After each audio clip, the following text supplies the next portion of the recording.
Goeiemôre. Ek staan hier aan die kant Tromsburg by Toomfontein saam met Piet van Rooyen, 'n man van die Lamb Champs.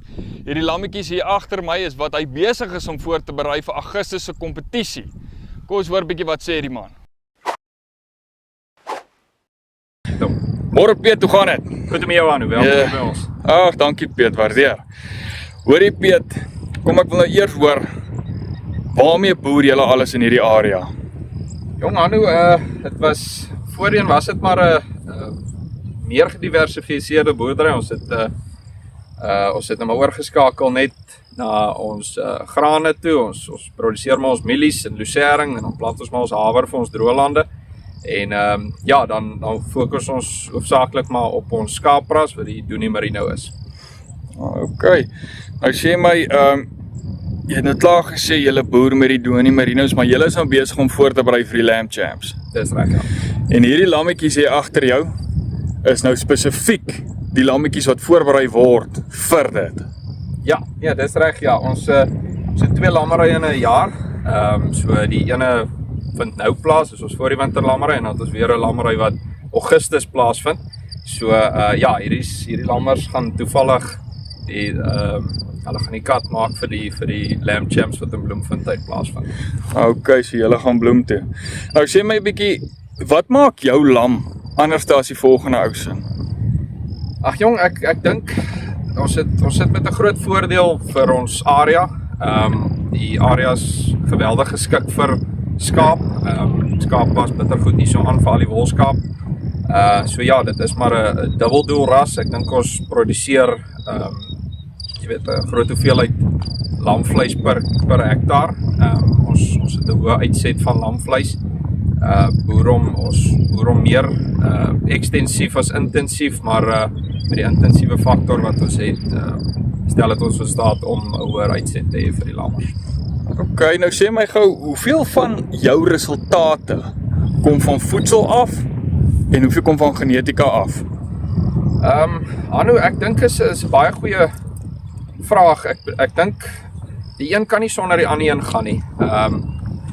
Dit toets het al bewys. Ek bedoel, jy vul genetika aan met voeding.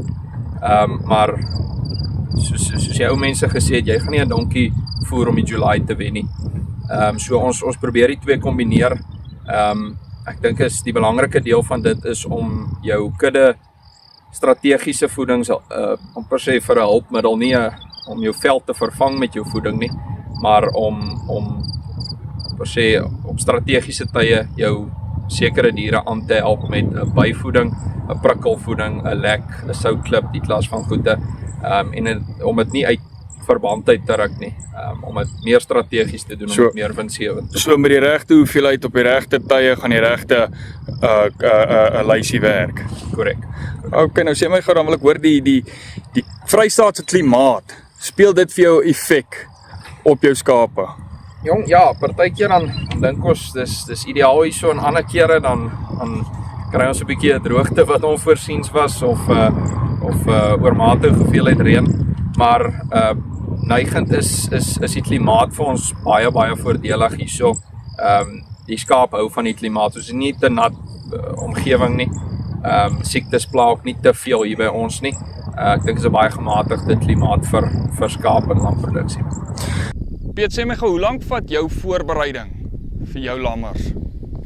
Anu, in effek begin dit al van per se die ooi se lamtyd af.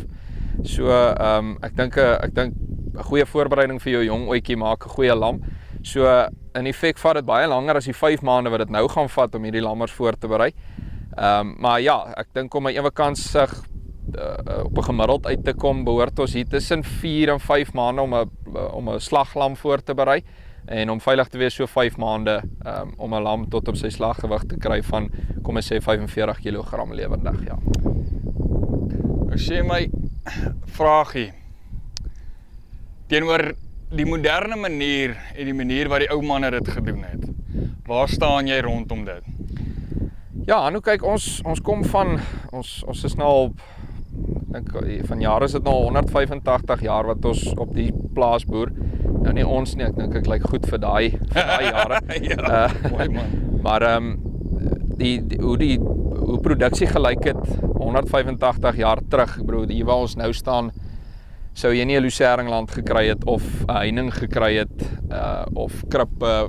Dit het bietjie anders gelyk daai tyd. Van my oupa se tyd af, ek bedoel, dis mense wat 30% besetting gehad het op hulle ooe. En ek bedoel, vandag het ons heeltemal omgeswaai met ons produksiehulpbronne, soos voeding, soos intensiewe kampstelsels. Ek bedoel, ons staan al op 'n besetting van 95 tussen 95 en 96%.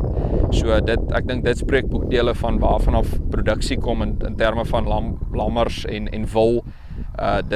Dit lyk vandag in ons boerdery heelwat anders as wat dit gelyk het. Ons het ons boerderypraktyke radikaal verander.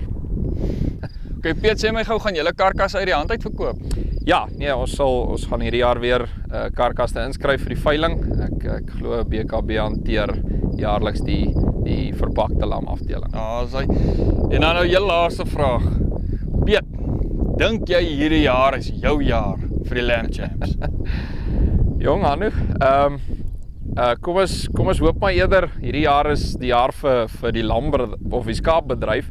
Ek dink Saai het vir ons 'n vlag geskep waaronder ons kan saamstap en saam staan.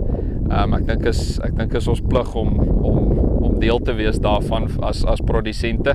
Maar ja, wie weet, aanhouer wen.